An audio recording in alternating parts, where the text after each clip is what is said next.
Bonjour. Je vais revenir un peu sur Art et Sciences et ensuite on parlera du risque. Depuis toujours, Art et Sciences se sont intimement côtoyés. De la plus simple création de pigments aux procédés photographiques chimiques et aujourd'hui l'utilisation de la robotique. J'ai toujours été époustouflé par le médical, par la chirurgie, la génétique, les biotechnologies. Pour moi, c'est là où vraiment les choses sont pionnières et vraiment déterminent une manière de vivre très différente et un rapport au corps très différent. Léonard de Vinci était aussi brillant dans la création de ces formidables machines scientifiques et que dans ses œuvres picturales. Les disciplines scientifiques sont souvent artistiques dans leur forme procédurale et inversement. De la manière d'enquêter pour donner du sens au rapport du professionnel à son environnement, le laboratoire scientifique n'est-il pas au chimiste, par exemple, ce que l'atelier est à l'artiste? Un terrain de découverte, d'expérimentation et de production où la réflexion, la lecture de données se mêlent à l'intuition et à la sensibilité. Artiste avant tout, je constate que la science actuellement introduit du fondamentalement nouveau et est en train de changer nos us et coutumes. Construire du vivant, utiliser les cellules souches, obtenir des clones ou des organes, les manipulations génétiques et biotechnologiques font sauter des verrous et remettent en question notre prêt-à-penser. Nous sommes à la charnière d'un monde pour lequel nous ne sommes pas prêts, ni physiquement, ni intellectuellement, ni psychologiquement. Énormément de choses se créent, se découvrent à une vitesse incroyable et exponentielle, au niveau de la biologie, de la génétique, des technologies et de la robotique. Et il y a peu de pas en arrière qui peuvent être faits. Donc ça pulse, ça avance. Par exemple, l'humanoïde et l'intelligence artificielle qui ont donné Sophia, une humanoïde qui vient de recevoir le statut de citoyenne saoudienne. Ou encore, à Dubaï, ce premier robot policier qui vient de prendre son service. Tout cela apporte de l'extrêmement nouveau et est très difficile à intégrer. Mais bientôt, je vais créer mon orlanoïde qui sera présenté au Grand Palais dans l'exposition Artistes et robots, dont les commissaires sont Jérôme Neutre et Laurence Bertrand d'Orléac. Mais les mentalités n'ont pas changé.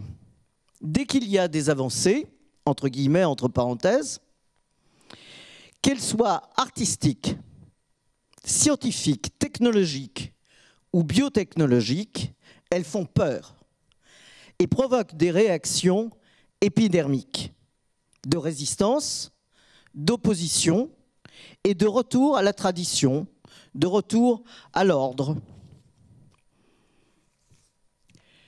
Et souvent aux censures qui viennent des pensées, des croyances religieuses. Dès que la science interroge notre manière de vivre, interprète le vivant, le repense, elle pose problème, forcément, dont les problèmes éthiques. Et beaucoup de précautions sont prises. Parfois trop, parfois pas assez. Pour moi, l'art n'est pas une décoration pour les appartements, car nous avons déjà pour ce faire les aquariums, les plantes vertes, les rideaux et les meubles.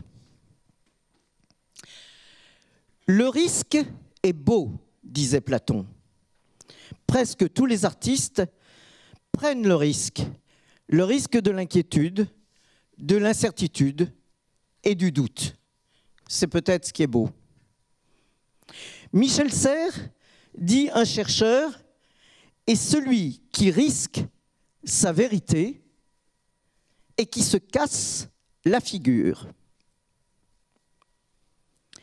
Je me suis sentie toujours artiste chercheuse artiste, et j'ai pris des risques de toutes sortes, dont celui de me faire casser la gueule par les critiques, par la controverse, en passant par la surenchère médiatique,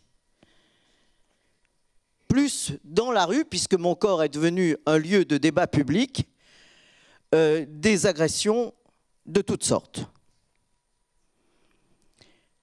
Mais j'ai toujours pensé, en fait, j'ai toujours eu cet adage en tête, bien faire et laisser dire. J'ai pris le risque de dénoncer les automatismes, les usages, le risque de prendre en charge la dite laideur, le risque de dire très haut et très fort ma position féministe, dans un moment où la dire était très préjudiciable, et encore, ce l'est toujours. On a vraiment essayé de nous faire taire. Et aussi, avec les conflits de génération, les jeunes filles, ou un peu moins jeunes, pensaient que c'était une histoire de leur mère, de leur grand-mère, que tout était réglé. Et que féminisme, c'était vraiment dépassé, has-been. Il est à noter que le mot féministe revient à la mode, qu'on peut à nouveau l'employer. Il y a même des hommes qui s'y risquent. Il est à noter que le mot féministe donc revient à la mode depuis le hashtag « balance ton porc » et que les femmes se sont senties le droit de parler. J'ai pris le risque de la censure dans un monde où les politiques s'allient de plus en plus aux religieux intolérants pour mieux manipuler les foules. Nous allons être obligés de prendre de plus en plus de risques pour la liberté d'expression. Et vous savez, l'histoire incroyable qui vient d'arriver en France, la pièce Domesticator de Lance Wissloot a été interdite par le directeur du musée du Louvre aux Tuileries dans le passage de la FIAC des œuvres exposées à l'extérieur. Et les conservateurs du Centre Georges Pompidou et président ont repris cette pièce devant Beaubourg. Et là, il y a eu à nouveau une demande, mais cette fois-ci de la SPA, d'enlever cette pièce. Alors, je vous laisse regarder sur Internet ce qu'est Domesticator. Vous verrez que ce n'est absolument pas une pièce réaliste, qu'on est très très loin. Effectivement, ça évoque une levrette. Alors, pour préserver les animaux, on veut enlever cette pièce. C'est d'un ridicule, mais incroyable, quoi. C'est vraiment fou. Charlie Hebdo reçoit de nouveau des menaces de mort. Tout se referme. Un monde faisant retour à l'obscurantisme. On dit que ce que l'on risque révèle ce que l'on vaut. Je me suis battu toute ma vie et que ce soit dans le public ou dans le privé, et j'ai l'impression que ma vie n'a servi à rien, ou presque, que tout se referme. Je ne baisse pas les bras, je suis intense et passionnée, réactive, je crée, je m'invente, et je lutte chaque jour pour un projet de société tolérant et ouvert, mais au fond de moi, je suis inconsolable et en pleine désolation.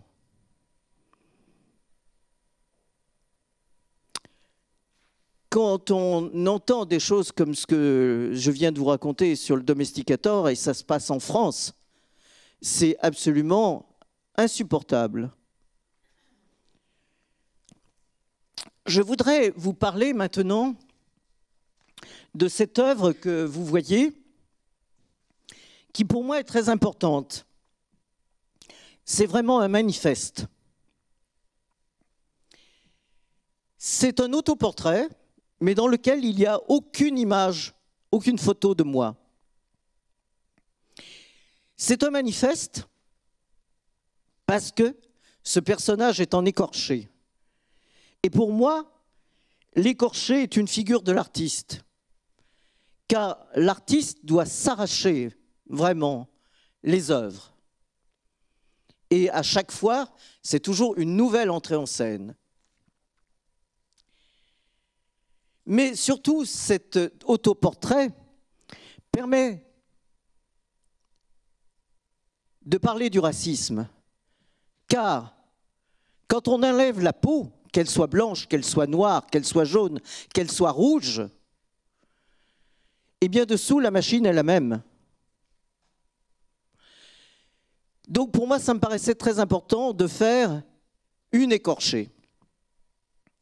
Bien sûr, ça fait référence au médical, à l'anatomie, mais j'ai voulu ramener aussi ces images du côté actuel avec les prothèses, qui le ramènent plutôt du côté de la cyberculture.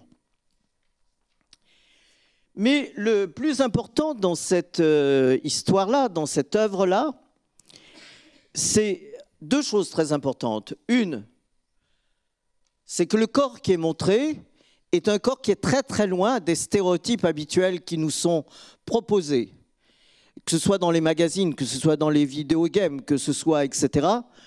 On nous montre toujours un stéréotype de femme. Là, j'ai voulu faire un corps qui soit un corps lourd, un corps solide, un corps charnel. Notre époque déteste la chair.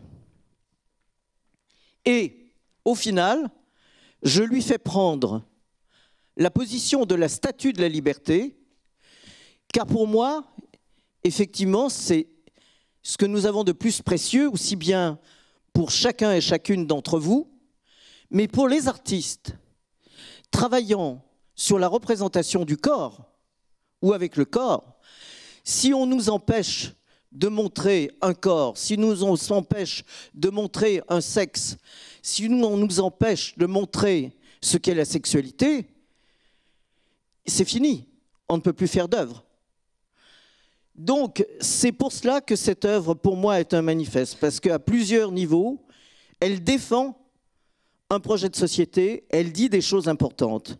Pour moi, les artistes sont des gens responsables, qui ont un engagement et qui doivent dire des choses. Ce n'est pas uniquement faire joli, esthétique, beau, etc. Comme je le disais tout à l'heure, on a déjà pour nos appartements beaucoup de choses qui les décorent.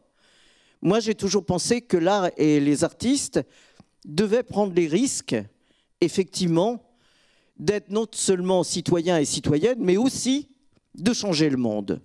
Alors même si c'est une vue très utopique, je pense que c'est absolument nécessaire. Et vous allez voir qu'au cours de ma vie artistique, mais de ma vie aussi, j'ai toujours essayé d'intervenir à la fois sur les phénomènes sociaux et de prendre les risques qu'il fallait, que ce soit dans mon propre champ, dans le champ artistique, ou en prenant le risque aussi d'autres porosités et de transversalité avec d'autres domaines.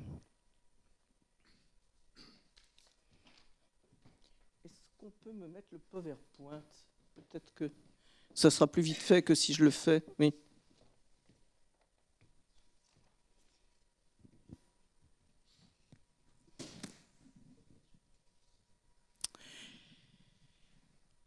Je voudrais me présenter. Je suis Orlan, entre autres, et dans la mesure du possible. Et mon nom s'écrit chaque lettre en majuscule. Car je ne veux pas rentrer dans les rangs, je ne veux pas rentrer dans la ligne. Et tout est fait pour nous faire entrer dans les rangs, pour nous faire entrer dans la ligne. Un exemple, Sur Wikipédia, il est écrit Orlan s'écrit en majuscule, mais ils l'écrivent en minuscule. C'est la machine qui le fait automatiquement. Donc c'est assez amusant pour moi parce que tous les jours, je dois me battre pour que dans mes propres catalogues, il y ait mon nom en majuscule. Et c'est très souvent que ça ne se passe pas. Et pratiquement jamais dans les articles de presse. Donc c'est une bagarre de chaque jour. Et ce que je voudrais dire, c'est que la liberté, la démocratie, toutes les choses auxquelles on tient, c'est chaque jour qu'il faut bosser pour. Et encore, c'est pas sûr que ça marche. Donc voilà ce que je voulais vous dire là-dessus. Mais aussi, ce que je peux vous dire sur cette image, c'est qu'en fait, si on me décrit et qu'on dit c'est une femme qui a 2 bosses sur les tempes, on va tout de suite penser que je suis un monstre absolument indésirable. Si on me voit, ça ne change pas à tous les coups, mais ça peut changer. Donc c'était important de montrer cette image parce que finalement, j'ai fait peu de choses dans les opérations chirurgicales, on pourrait dire. J'ai juste déréglé un tout petit peu en me faisant poser des implants qui sont habituellement mis sur les pommettes pour les rehausser. Et je les ai fait déplacer sur les tempes. C'est très peu de choses, mais ça a fabriqué beaucoup de récits. Donc je vais faire un petit panorama de toute mon œuvre, ou presque, mais je vous invite à aller voir orlan.eu, où vous verrez beaucoup plus de choses. Dès le départ, je me suis intéressé au corps comme sculpture. Avant, j'ai fait de la peinture, mais il y a eu un moment où je me suis dit que ce qui m'intéressait, c'était vraiment le corps. Parce que c'était le matériau qu'on avait sous les mains, que tout le monde avait, et avec lequel, justement, tout le statut du corps et les pressions politiques traditionnelles et religieuses s'inscrivent dans les chairs, et en particulier dans les chairs féminines. Tentative de sortir du cadre. J'ai fait beaucoup d'œuvres sur ce thème, et je dois dire que j'ai fait ça toute ma vie. Et je ne me leurre pas. Le titre le dit, ce n'est pas autre chose qu'une tentative. Mais ce qui est vraiment très important, c'est que quand on sait qu'il y a un cadre, qu'on le voit, qu'on le comprend, qu'on le sent, on peut passer à travers, on peut jouer avec, on peut le détruire, en reconstruire d'autres, on peut faire avec. Mais si on ne le sait pas, le cadre parle en nous et on pense que c'est nous, alors qu'en fait, effectivement, c'est tout ce qui s'est passé avant qu'on arrive, mais aussi tout ce qui nous entoure qui parle en nous. Donc pour moi, cette pièce aussi est une pièce majeure.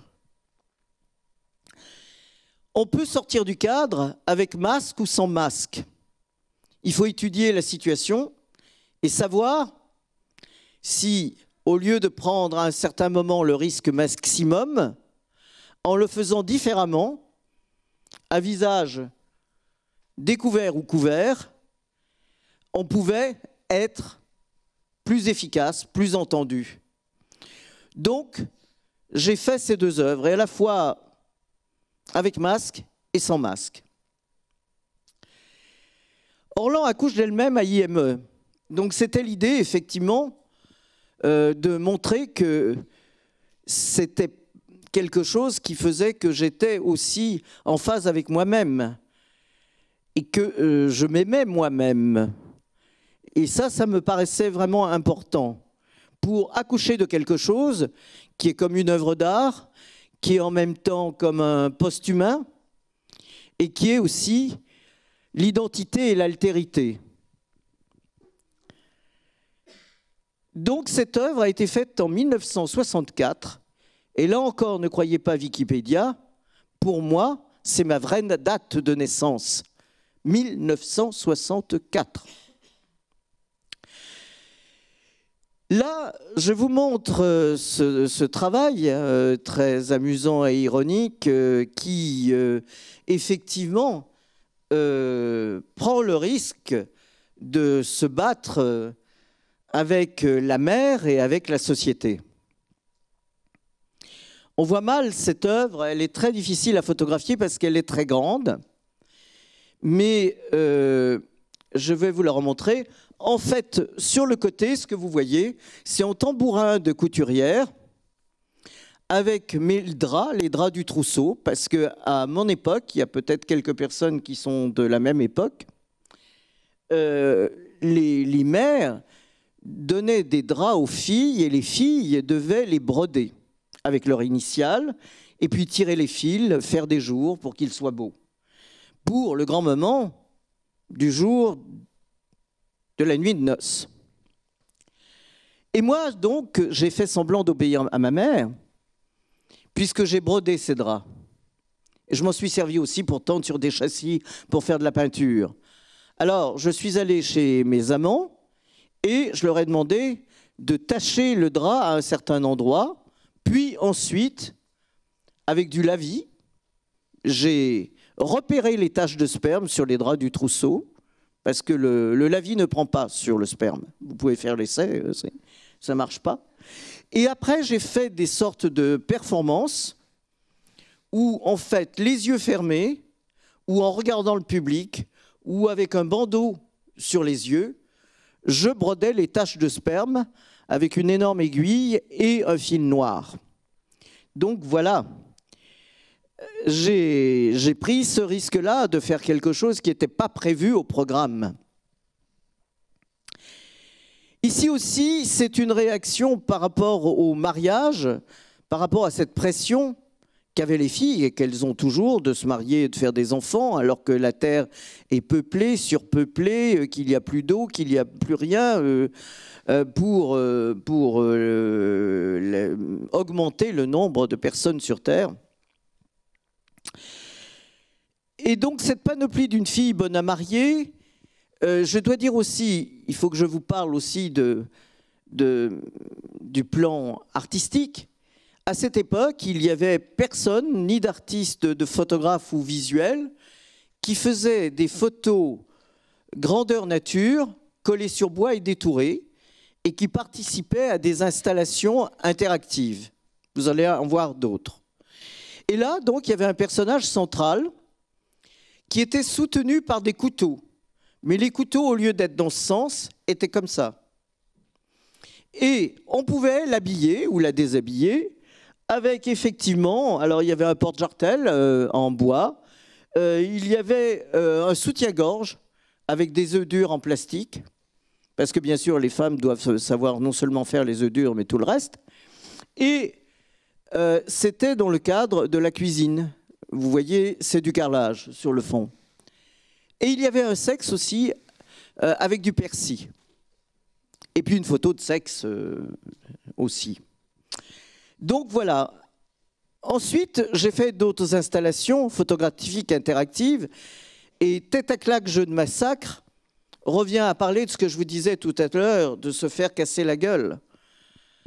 Parce que cette œuvre, en fait, est comme dans les fêtes foraines. Vous avez une boule et vous tapez dessus et la tête tombe en faisant du bruit et remonte en faisant aussi du bruit. Donc Tête à claque, jeu de massacre, c'était possible de se payer de ma tête et ça démontrait très bien qu'on prenait toujours le risque de se faire taper dessus, on prenait toujours le risque de perdre, on prenait toujours ce risque-là. Et ce qui était le plus important, c'est d'être capable de revenir, si possible encore plus forte et plus forte de cette expérience, et de recommencer quelque chose autrement, et qui ferait qu'effectivement, on peut encore vous taper sur la tête, vous critiquer, et que vous vous en sortez bien. Vous utilisez la crise pour en faire autre chose. Mélenchon aurait dû voir cette pièce avant et l'étudier. Parce qu'effectivement, c'est pas que les artistes qui sont comme ça, c'est nous tous, c'est dans notre profession, dans les politiques, les sportifs. On ne peut pas être toujours gagnant. Donc il faut apprendre à perdre et à revenir. Ici, vous avez aussi une installation interactive, en fait, avec des photos de couleur d'un côté, d'une photo de couleur d'un côté et de l'autre noir et blanc. Et c'est un habillage, déshabillage. Là aussi, c'est une pièce qui peut-être ne pourra plus être montrée d'ici peu de temps. Je suis une femme et une homme me paraissait très importante à une époque où, effectivement, j'ai fait beaucoup d'apparitions dans des congrès féministes avec cette pancarte. Et j'ai réactivé ça pour l'exposition Elle, à Pompidou. Donc c'était un questionnement des genres, etc., de ce que j'étais vraiment, comment... Vous savez, toute ma vie, j'ai essayé d'être une vraie femme et je n'y suis jamais arrivé. Hein. C'est très difficile. Hein. En tout cas, quand on veut se conformer aux stéréotypes habituels. Vendre son corps sur les marchés annonçait l'autre performance pour laquelle je suis bien connu, qui est le baiser de l'artiste.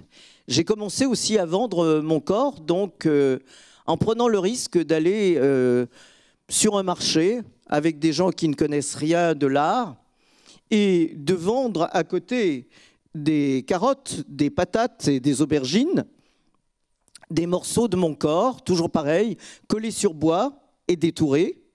Et je vendais donc d'une manière très peu chère mes yeux, mon sein, mon sexe, mon torse, etc. Et vous voyez, non seulement c'était pas cher, mais la question était posée. Est-ce que mon corps m'appartient réellement? Et il y avait écrit « Garantie pure Orlan, sans colorant ni conservateur ». Le baiser de l'artiste, je peux noter ma vie avant et après le baiser de l'artiste. Ça illustrait en fait un texte qui s'appelait « Face à une société de maires et de marchands ». On peut dire un manifeste. Et ce texte commençait par une phrase qui était au pied de la croix, deux femmes, Marie et Marie-Madeleine. Deux stéréotypes de femmes auxquels il est très difficile d'échapper. Et donc j'ai pris le risque de faire cette œuvre pour justement poser cette question, poser ce problème, en ironisant bien sûr dessus. Donc d'un côté, il y avait cette photo de moi costumé en Madone, collé sur bois et détouré, grandeur nature, à qui on pouvait mettre un cierge pour 5 francs. Et puis, on pouvait avoir aussi un vrai baiser, un French kiss, en venant me voir lorsque je passais derrière cette espèce de distributeur automatique de baisers. Alors, on pouvait introduire 5 francs, la pièce tombait dans l'œsophage en plastique et tombait dans le sexe tiroir. J'avais un sein qui clignotait en rouge et je gueulais comme un camelot qui n'a pas son baiser, qui n'a pas son baiser. On fait une œuvre conceptuelle à la portée de tous, en direct du consommateur, du producteur au consommateur, etc. Et donc, je me suis fait immédiatement renvoyer de l'école dans laquelle j'enseignais, qui était une école, on pourrait dire, en fait, qui était comme l'ISEA, ou qui fabriquait des animateurs socioculturels, des médiateurs, etc. Mes étudiants étaient fantastiques, ils ont fait grève. Ils ont fait des chansons à l'honneur du baiser de l'artiste et ils ont essayé de me faire réintégrer, mais ils n'y sont pas arrivés. Donc ma vie a été un enfer à cette époque-là. J'ai perdu mon atelier, j'ai perdu les œuvres qui étaient à l'intérieur. On venait m'insulter. Bien sûr, je me suis fâché avec ma famille, etc. Parce que ça a été très, très médiatisé. À tel point que la FIAC ne recevait plus l'Argus Presse au nom de FIAC, mais au nom de Baiser de l'artiste. Me voilà au travail. J'ai fait d'autres choses qui étaient aussi une prise de risque, qui était la prise de risque de me faire en fait arrêter. Alors ce que vous voyez, il faut le placer dans son contexte. J'étais habillé avec une robe en toile photographique me représentant nu. Et ça se passait au Portugal, et je ne sais plus à quelle date exacte, vous avez dû le voir, en 1976.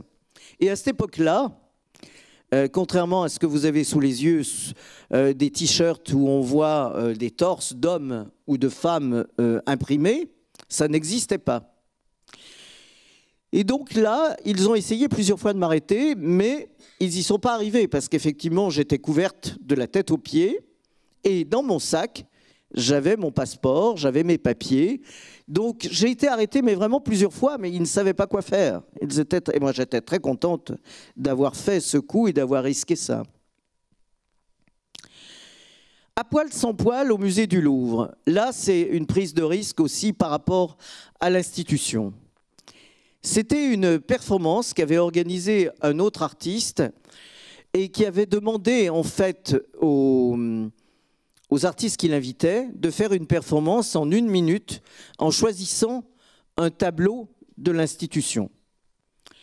Où moi j'ai choisi en fait les femmes à poil sans poil. Malheureusement, je n'ai pas pu avoir le sommeil d'Antiope du Corrège parce qu'on me l'a interdit. Mais j'ai pris donc cette toile qui n'est pas d'un très grand peintre, Blanchard, où effectivement les femmes sont à poil mais sans poil. Et le Louvre nous a dit, pour ces performances, on les accepte la veille, ils nous ont dit ça. Mais vous venez habillé correctement, donc pas de nudité, vous venez sans qu'il y ait de la musique, sans prendre la parole à haute voix, sans faire d'attroupement, sans manger, sans boire, enfin il y avait tellement de sang qu'on a pensé d'abord qu'on allait faire une manif et qu'on allait gueuler contre cette situation. Et puis ensuite on s'est dit on va prendre le risque de le faire en 1 minute à la barbe de tout le monde. Effectivement, moi je suis arrivé très chic dans un grand manteau noir.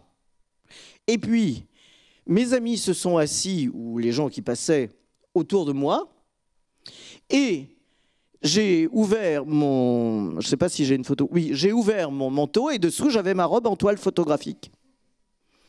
Et j'ai enlevé la représentation des poils que j'avais d'abord découpés et collés avec du scotch. Et dessous, donc, j'avais mes vrais poils. Puis, j'ai pris une palette de peintre, que vous voyez, qui est une palette malade. Je l'avais rendue malade, avec des croix de tricot stérile. Et j'ai sorti cette palette et j'ai fait semblant d'arracher mes poils et de les recoller sur la palette. Bien sûr, je déteste la douleur, donc j'avais coupé les poils et je les avais recollés à la colle à postiche. Pas bête, hein? Et donc je me suis retrouvé à poil sans poil.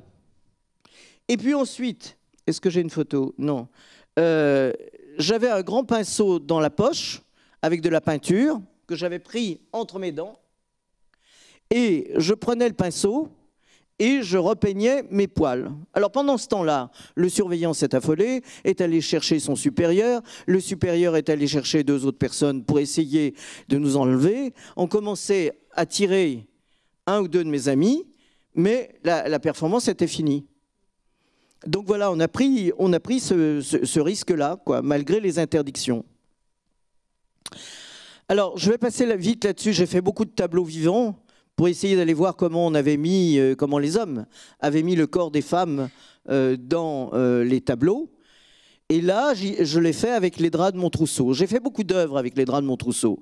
Comme quoi, finalement, on voyait par empreinte, l'interdiction de ma mère a servi à ce que je fasse aussi des œuvres.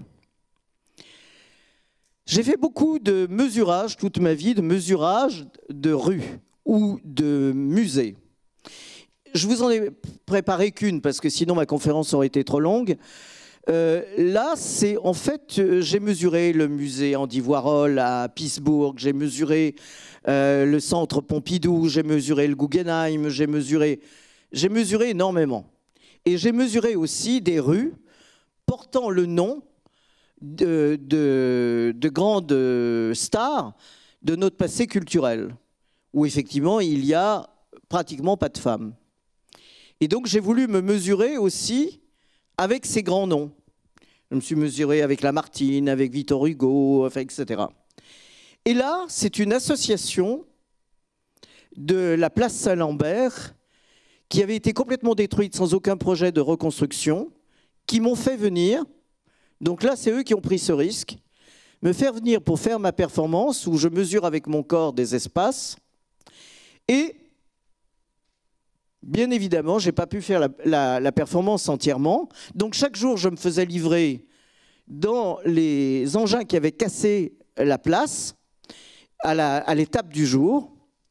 Puis je demandais aux ouvriers de la place de me mettre des plaques de bois pour que je ne me salisse pas, je ne sois pas entièrement recouverte de boue. Et j'ai fait cette performance jusqu'au jour où le bourgmestre est venu m'arrêter et m'a empêché de continuer. Mais l'association de la place était très contente parce qu'ils ont eu les articles de journaux qu'ils voulaient. Voilà. Voilà, vous voyez. Le PV, je ne l'ai pas payé, hein, ce n'est pas moi qui l'ai payé. Alors, les self-hybridations. Alors là, j'en ai fait beaucoup de self-hybridations. Ici, je voudrais juste vous faire une petite parenthèse sur la naissance de Vénus de Botticelli.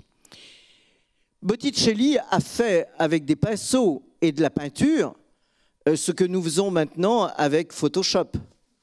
Il a enlevé toutes les impuretés, les pores de la peau, il a enlevé les rides, il a enlevé les boutons, puis il a allongé le personnage. Et l'a rendu lisse aussi. Et c'est ce que nous faisons actuellement, même avec des très jeunes filles qui sont mannequins, qui sont très maigres, qui sont très bien habillées, très bien éclairées. Eh bien, toutes les photos que nous voyons, bien sûr, sont complètement retravaillées par Photoshop. Et ensuite, on nous demande, bien sûr, en tant que femme, de ressembler le plus possible à ces modèles qu'on nous propose, en nous disant que c'est les bons, et que si on n'est pas comme ça, on est forcément, bien sûr, laide et très humilié, et il faut faire ce qu'il faut pour être comme ça. Alors là, j'ai fait un travail avec un logiciel de morphing où je me suis mis à hurler, j'ai pris des photos de moi et je l'ai introduit à l'intérieur du visage de la Vénus de Botticelli pour qu'elle hurle avec moi contre les stéréotypes.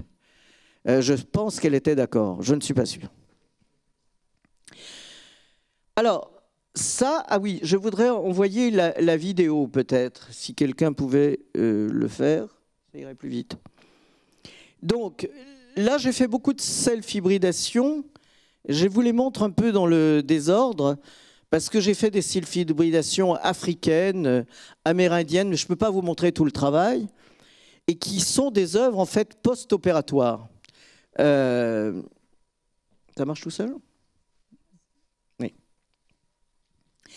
En fait, là, j'ai pris le risque de faire une exposition, on pourrait dire, normale, avec des œuvres au mur, tranquilles, qui sont quand même des photos. Et pendant très longtemps, la photo n'a pas été acceptée comme étant de l'art. Mais là, ce qui n'est pas accepté comme étant de l'art, ce sont les nouvelles technologies. Et alors, j'ai essayé, avec cette exposition, de changer nos mentalités, de les faire évoluer.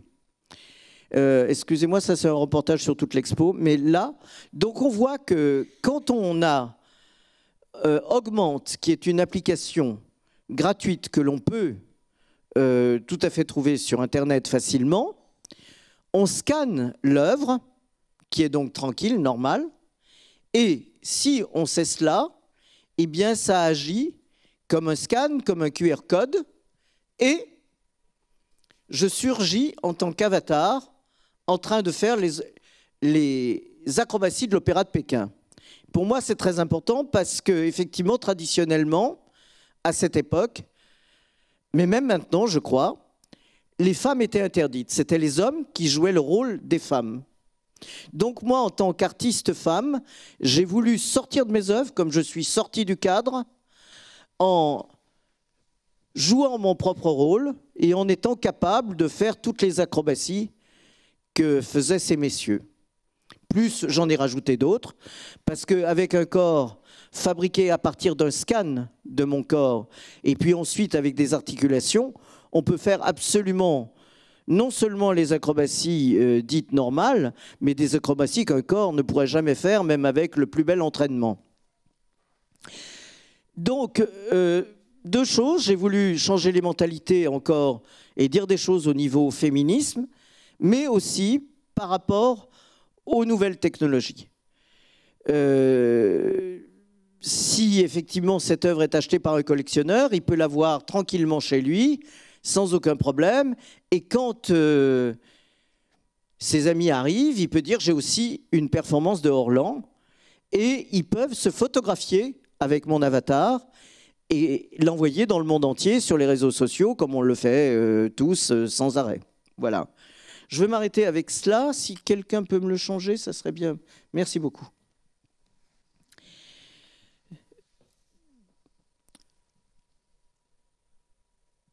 Oui, je vais passer rapidement. Donc ça, c'est les œuvres. Et pour chaque œuvre, il y a un avatar différent. Les opérations chirurgicales, c'est là probablement où vous m'attendiez, où j'ai pris le plus de risques qui soient. Mais j'ai pris des risques très différents. Bien sûr, le risque de mettre en jeu mon image, que j'aimais beaucoup. Il faut préciser que cette série d'opérations qui s'appelle Image, Nouvelle Image, qui est en fait l'idée de me refaire une image pour fabriquer de nouvelles images dans mon œuvre, n'était pas une opération considérée comme personnelle. Je ne sentais pas l'envie, le besoin de faire de la chirurgie esthétique, mais pour que dans mon œuvre, avec un visage différent, je puisse faire des œuvres différentes, comme vous avez vu dans les self-hybridations de l'Opéra de Pékin, et vous en verrez d'autres. Mais aussi, j'ai pris le risque de la surenchère médiatique. Ce qui s'est passé, ils ont dit que j'avais fait 114 opérations chirurgicales, que j'en avais fait toute ma vie, que j'étais la plus grande masochiste du monde, alors que le premier deal avec le chirurgien était pas de douleur. En fait, il me semble, moi, que la douleur est complètement anachronique. Vous pourrez trouver sur mon site le manifeste de l'art charnel que j'ai écrit avant de faire ces opérations chirurgicales pour bien préciser où je suis. En fait, mon manifeste de l'art charnel s'appelle comme cela pour me différencier du body art, de l'art corporel. Parce qu'effectivement, à cette époque, et il y a des artistes qui continuent à le faire, l'idée, c'était de pousser toutes ces limites psychologiques et physiques dans l'œuvre, en se faisant souffrir. Et moi, vraiment, j'ai pensé que la douleur était anachronique, qu'elle était intéressante comme alarme, mais qu'on l'avait presque jugulée. Je dis bien presque. Et en tout cas, dans certains pays et pour les personnes qui ont les moyens. Mais pendant des millénaires, on n'avait même pas un aspirine pour juguler un mal de dents. Donc là, il y a vraiment beaucoup de progrès, mais il y a encore des femmes qui suivent le principe chrétien de « tu accoucheras dans la douleur », alors qu'on a la péridurale et que c'est tout à fait mieux de ne pas souffrir, puisque c'est possible. Mais c'est très étrange parce que les mêmes personnes, les mêmes femmes, n'iraient pas chez le dentiste en disant « Oh bah, Non, non, me faites ça, faites-moi, arrachez-moi ma dent sans anesthésie. Je verrai bien comme ça fait. Ben oui, la douleur sera là. Bon, mais il y en a tellement d'autres dans le temps jadis qui ont souffert et à qui on a arraché les dents, ou même parfois scié des jambes, ou je ne sais quoi, sans anesthésie, juste avec un petit coup de rhum. Donc, vous voyez les mentalités, comment elles sont fabriquées et comment elles restent à des endroits qui n'ont plus rien à voir avec notre temps, avec là où nous sommes. Donc je vois beaucoup de femmes dans cette... Mais il y a quand même des hommes, oui, oui, oui. Donc vraiment, c'est un message très important que j'essaye de passer. Donc, où j'en étais en fait, aussi, ce que je ne vous ai pas dit, mais quand même que je tiens à vous dire, comme je n'ai pas lu mon texte, j'oublie certaines choses. Moi, je suis une artiste qui ne s'intéresse pas du tout aux matériaux et qui est ni technophile ni technophobe. J'essaie, quand j'ai une idée, le désir ou de faire quelque chose, c'est ensuite que j'essaye de trouver la bonne matérialité qui va révéler au mieux l'essence de l'idée et qui va dire le mieux possible dans mon époque,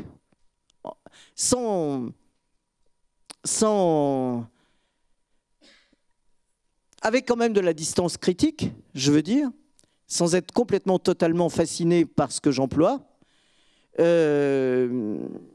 Donc, là, ça passe par la chirurgie, mais vous verrez que plus tard, ça passe par mon microbiote, que ça passe parfois, vous ne le verrez pas ici, mais par la sculpture en marbre de Carrare, mais aussi la sculpture en 3D, vous en verrez. Donc vraiment, ça pour moi, c'est très important de me risquer toujours dans un nouveau débat, dans un nouveau matériau, dans une nouvelle technologie, au risque des nouvelles technologies. Ça me paraît vraiment très, très important. Donc là, c'est le risque de la chirurgie. Et l'idée, c'était de mettre de la figure sur mon visage, c'est-à-dire de la représentation.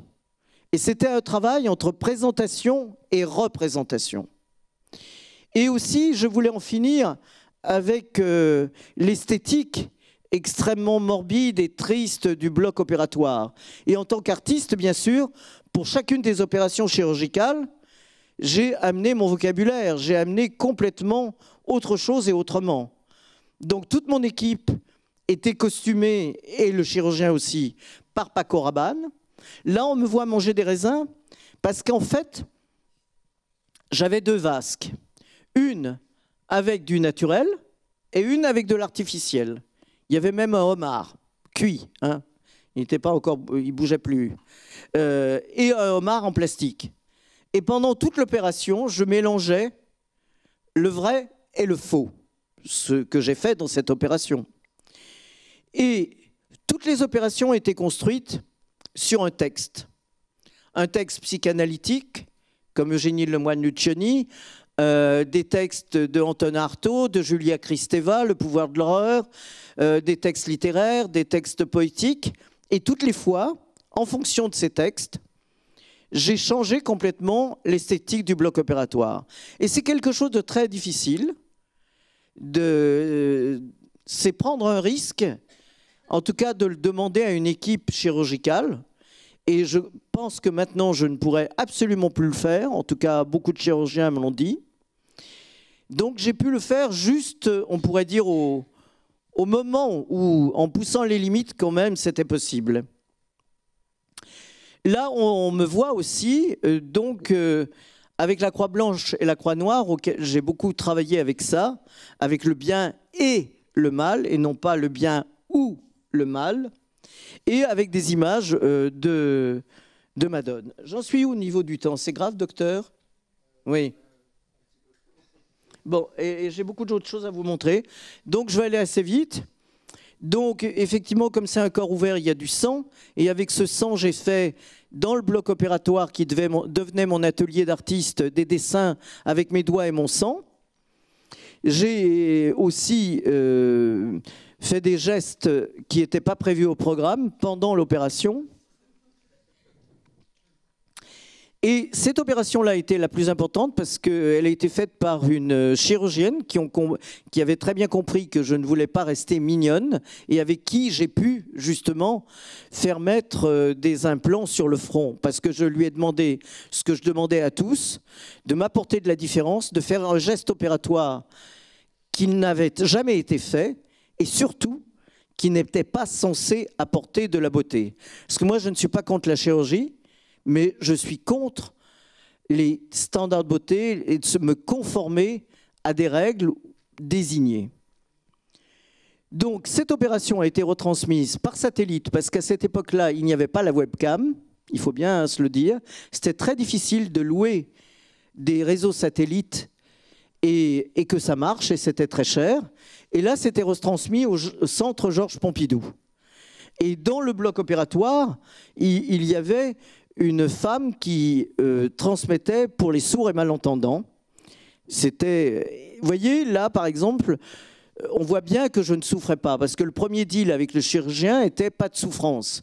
Et bien sûr, il y a une piqûre. Alors, vous faites la grimace une seconde, et après, c'est comme chez le dentiste. Vous sentez des choses bizarres, des bruits bizarres, mais vous n'avez pas de douleur. Et vous pouvez parler, sourire, faire des œuvres, etc. Je continue. Alors là, c'est une photo assez importante parce que c'était le Millennium, un hôtel qui était devant les deux tours qui ont été supprimées. Et d'un côté, il y avait effectivement les deux tours, et de l'autre, il y avait cette architecture-là. Vous voyez que dans mon œuvre, il y a toujours de la distance et toujours de l'humour. Là, par exemple, on parle toujours des femmes avec les fleurs, etc., bon, et de Narcisse. Là, j'ai pris le risque de me faire une biopsie et de cultiver mes propres cellules. Je vais essayer de passer très vite, excusez-moi, tout en lisant un livre comme d'habitude. Là, c'est le livre de Michel Serres, la préface du Tiers instruit que je vous recommande de lire, qui s'appelle Laïcité, qui est un conte philosophique magnifique. Le manteau d'Arlequin, oui, donc ça c'est, en fait, on voit très très mal dans la photo, mais c'est une projection vidéo avec le manteau d'Arlequin qui est fabriqué par des losanges dans lesquels il y a des cellules donc qui bougent, humaines et animales. Et là, c'est le bioréacteur. Les bioréacteurs dans un laboratoire, vous le savez peut-être, ressemblent plutôt à un réfrigérateur. Mais là, il était transparent et on pouvait voir le liquide qui nourrit les cellules pour les maintenir en vie. Je passe le plus vite possible. Nos commentaires. Ah, ça j'aimerais bien le dire, si c'est possible. J'ai fait une exposition que personne ne voulait, qui est contre le harcèlement du football. Alors ça, c'est un grand risque d'être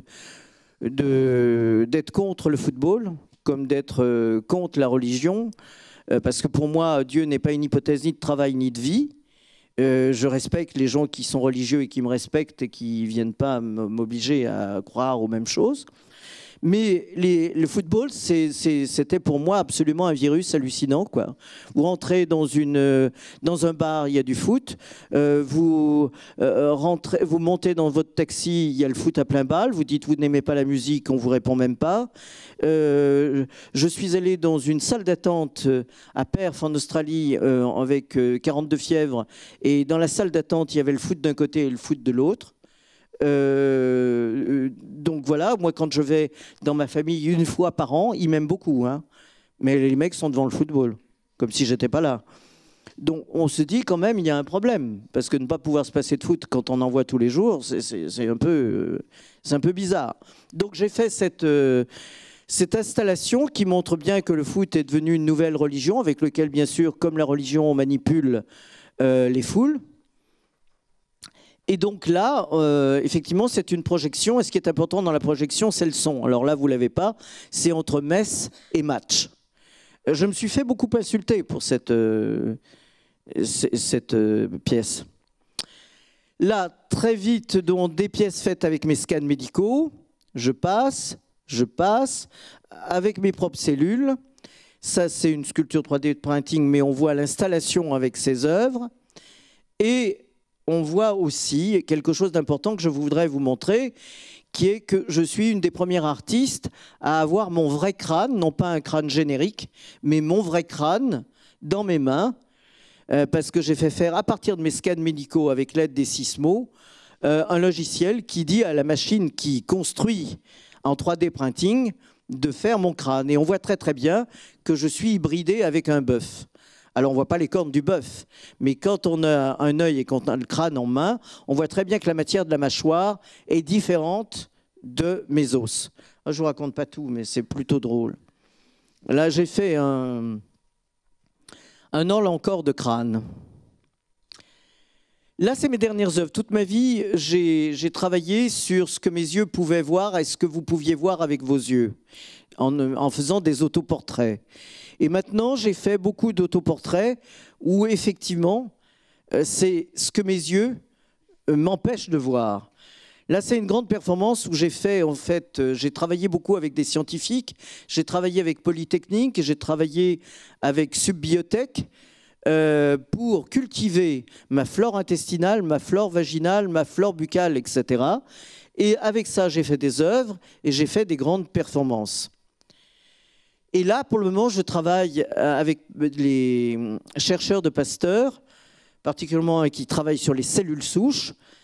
Mais on va se voir que du point de vue éthique, je ne peux rien faire avec mes propres cellules. Donc mon corps ne m'appartient pas. Et là, c'était le public qui prenait le risque d'avoir entre ses mains mon sang, mes cellules, mes cultures, etc. Je passe très vite pour le temps et je voudrais terminer là-dessus. Donc là, effectivement, j'ai pris souvent le risque de retravailler à partir d'œuvres anciennes. Et là, l'origine du monde, pour moi, c'est un tableau que je déteste. Et pour moi, c'est ce qu'on a fait de pire. On a pire aux femmes. Symboliquement, là, on lui a coupé la tête, on lui a coupé les bras, on lui a coupé les jambes. Et je me suis dit, mais qu'est-ce que c'est que cette histoire pour laisser juste le sexe et l'organe reproducteur, le ventre? Je me suis dit, si on faisait ça à un homme, qu'est-ce qui se passerait? Comment ça se passerait? Comment ça serait vu? Qu'est-ce qu'on pourrait en dire? Donc, effectivement, j'ai pris ce risque et je m'excuse auprès des hommes qui n'ont pas d'instinct grégaire, et ça peut arriver. Et j'ai fait l'origine de la guerre. Donc, vous voyez, c'est le même cadre. C'est le cadre du musée d'Orsay. Et c'est la même dimension, en tout cas l'œuvre est de la même dimension que l'origine du monde. Et en fait, j'ai pris un acteur qui n'a pas une très grosse bite. Je ne voulais pas parler de ça. Donc, je voulais que ce soit à la portée de tout le monde, que ce ne soit pas humiliant, sympa. Mais c'est quand même un sexe en érection. Et par exemple, quand ils l'ont montré au musée d'Orsay, dans Masculin, Masculin, en fait, ils ont été obligés de la mettre très haute sur le mur parce qu'il y avait interdiction totale de montrer un sexe en érection. Alors ça s'appelait Masculin, Masculin. Il y avait beaucoup d'hommes à poil, mais en tout cas pas en érection.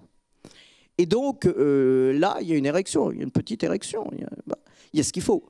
Et on l'avait mis en haut. Et alors, quand il y avait quelqu'un qui voulait, un politique ou quelqu'un qui n'aimait pas avoir un sexe en érection, on lui disait « Ah non, non, c'est pas en érection, c'est la perspective. » Voilà. Vous voyez, tout est une question de perspective, en fait. Hein. Merci.